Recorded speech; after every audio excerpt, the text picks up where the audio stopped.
17 people sit down at my table, 17, and I feed every one of them. 3 meals a day, good hearty food. Nobody leaves hungry on about $85 a week. Now the city folks don't believe me when I say it. So today I'm going to show you exactly how it's done. Every bit of it. Now let me be honest with you right up front, because I always am, and this is the key to the whole thing. That $85 a week does not buy all the food for 17 people. Couldn't be done. That 85 buys the few staples we can't make ourselves. The flour, the salt, the sugar, the coffee, the cooking oil, everything else. And I mean near everything. We grow it, we raise it, and we put it up ourselves. That's the secret. The $85 is just a little bit on top of a whole way of living. Let me show you the whole system. I'm Papa Silas. See, most folks buy every single thing they eat, so feeding a big family costs a fortune. We flipped it around. We grow the vegetables, we raise the eggs and the meat. We keep a cellar full and the smokehouse hung, and we cook every bite from scratch. So when we go to the store, we're only buying the handful of things the land can't give us. That's how $85 stretches to feed 17, because the store is the smallest part of how we eat. Now let me walk you through every piece of it so you can do the same, even on a little patch of ground. The whole thing is built on 3 cheap filling foundations that the old mountain folks lived on, and they'll fill 17 bellies for pennies. First, beans. A big pot of soup beans costs almost nothing, feeds a crowd, and sticks to your ribs all day. We eat beans in some form near every day, and nobody's complaining.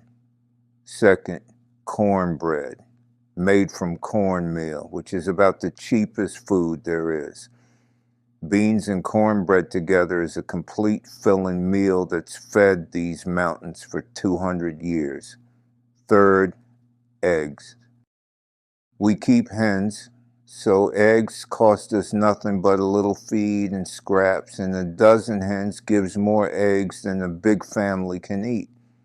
Eggs for breakfast, eggs in the baking, eggs to stretch a meal.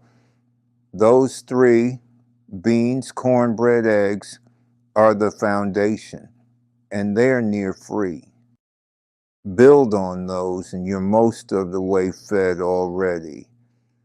Now the garden, this is where the real money's saved, because vegetables at the store add up fierce for a big family. We grow a big garden. Potatoes, greens, beans, tomatoes, squash, cabbage, onions, corn.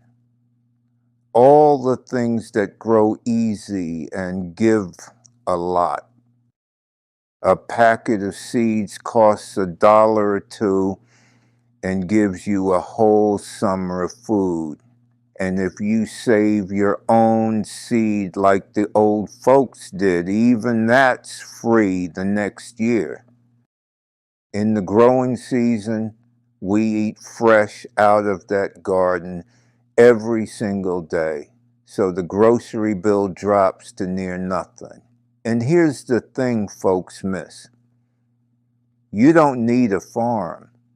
Even a small garden patch will knock a big hole in your grocery bill. The garden is the engine of the whole thing. Now here's the part that carries you through the winter when nothing's growing, and it's the part most folks have forgotten how to do.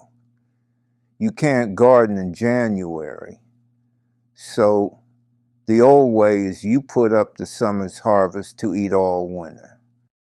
When the garden's giving more than you can eat, you don't let a bit go to waste. You can it in jars, you dry it, you store it in the cool cellar. All that free summer food gets carried right into the cold months in jars and bins. That's how we keep the grocery bill low, even in winter.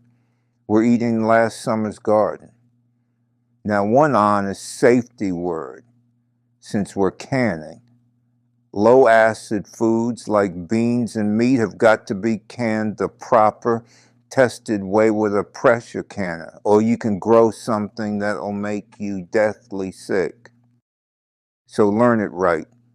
Done proper, canning and drying and cellaring are how a family eats its own garden 12 months a year, and it's the biggest grocery saver there is. Here's a big one that saves a fortune. We treat meat as a seasoning, not the main event. City folks build every meal around a big expensive hunk of meat, and that's what breaks the budget. The old mountain way is the opposite. A little bit of meat flavors, a whole big pot of something cheap. A small piece of salt pork or a ham bone flavors a giant pot of beans or greens that feeds the whole table. We raise our own hogs, so what meat we do have costs us feed, not store prices. And one hog, salt cured and smoked, feeds the family for months. So the meat stretches far because it's flavoring the meal, not being the meal. That one change, meat as seasoning, saves more money than near anything. And the last two pieces tie it all together. First, everything's made from scratch. We don't buy bread, we bake it. We don't buy anything in a box or a bag with a picture on it. That stuff costs 3 times as much and feeds you worse. Flour and water and a little know-how makes bread, biscuits, cornbread, noodles, near everything for pennies. Second, we waste nothing. Every scrap has a use.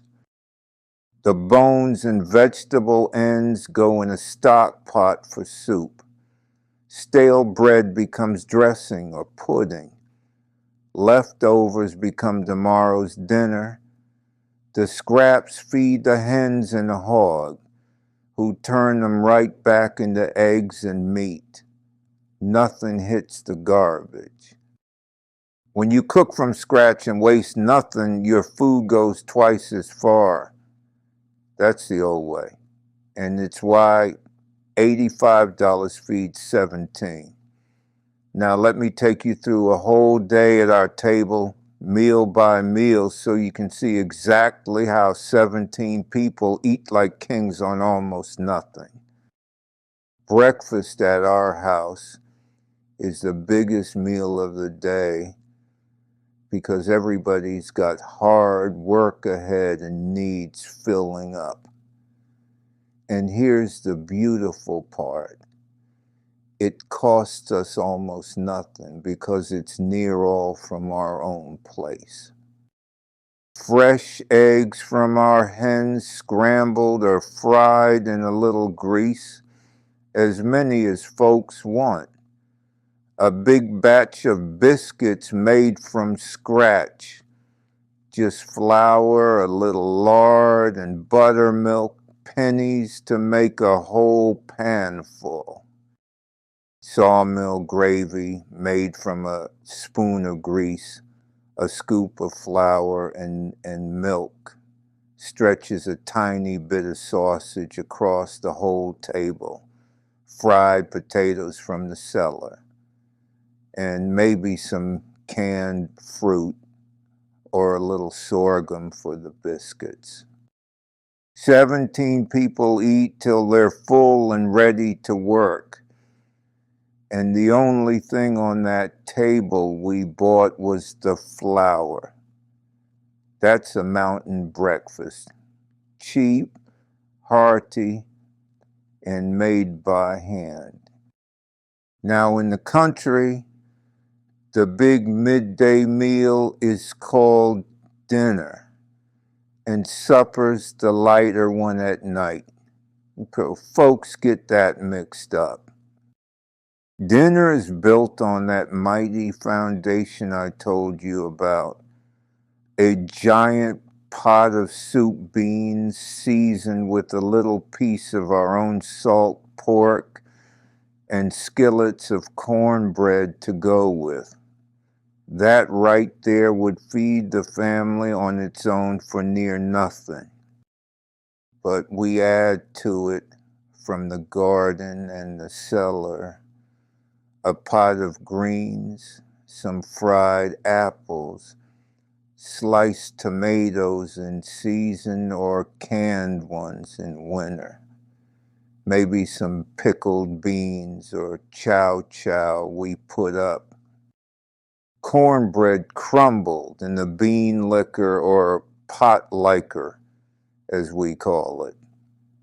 That's a meal the king would envy, and it cost us a few cents and a little of our own meat. Everybody eats heavy at dinner because that's the fuel for the afternoon's work. And supper at night is the lighter meal. And this is where wasting nothing really shines. Supper is often what we made new out of the day's leftovers. The dinner beans might come back as a soup, stretched with more vegetables in the stock pot. Leftover cornbread crumbled into a glass of cold buttermilk. Now that's an old mountain supper that folks don't believe is as good as it is. Or a big pot of vegetable soup made from every odd, or end in the kitchen thickened with a few potatoes. Supper costs us near nothing at all because it's mostly built from what would have been thrown away in a city kitchen. 3 good meals, 17 full bellies, and we've barely touched a thing that came from a store. Now, here's the thing city folks never think about. A big family isn't just a lot of mouths to feed. It's a lot of hands to do the feeding. That's the old secret nobody talks about. In our house, everybody works, even the little ones. And the work of feeding 17 gets spread across 17 pairs of hands. The children gather the eggs and feed the hens. The older ones work the garden and help with the canning.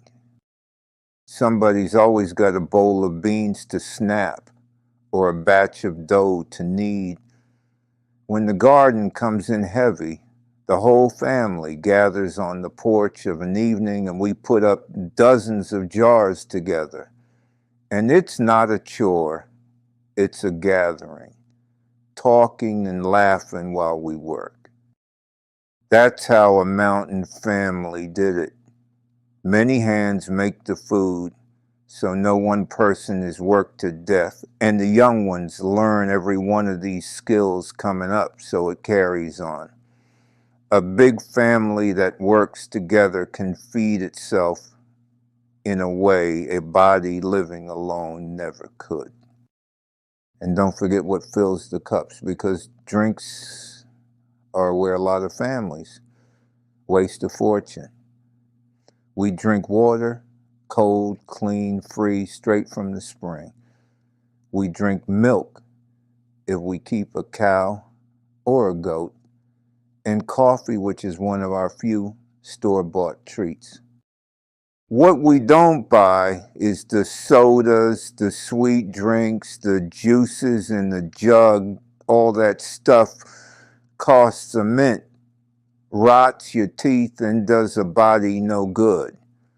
A big family drinking store soda would blow the whole budget by itself. Free spring water and a pot of coffee. That's what we drink, and we're healthier for it. That alone saves more than folks would guess. So let me show you honest what that $85 actually buys, so you see it's no trick. It buys the few things we can't make. Big sacks of flour and cornmeal, salt, a little sugar, coffee, cooking oil, baking soda, and maybe a few things the garden didn't give that season. That's it. Bought in big sacks, those staples are cheap and last a good while. Everything else on our table, the vegetables, the eggs, the meat, the bread, the canned goods, cost us no store money at all because we made it. So it's not $85 of groceries feeding 17 people. It's $85 of staples sitting on top of a garden, a cellar, a hen house, and a lifetime of know-how. That's the honest math. And anybody with a patch of ground can start down that road. So that's how I feed 17 on $85 a week.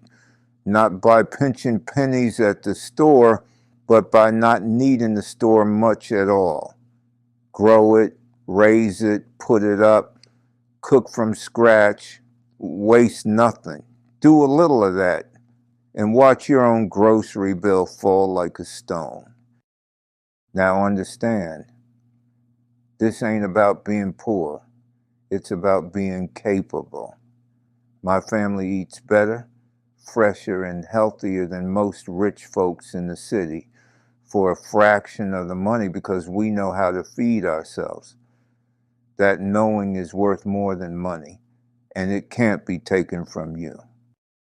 You don't have to feed 17. Yeah, whatever the size of your family, you can start growing a little, cooking from scratch and wasting nothing, and it'll change what you spend and what you eat. Tell me down in the comments how big your family is and what you're feeding them. I read everyone, and I've got more of the old ways to share. I'll put another write-up on your screen. I'm Papa Silas. Come sit with me again.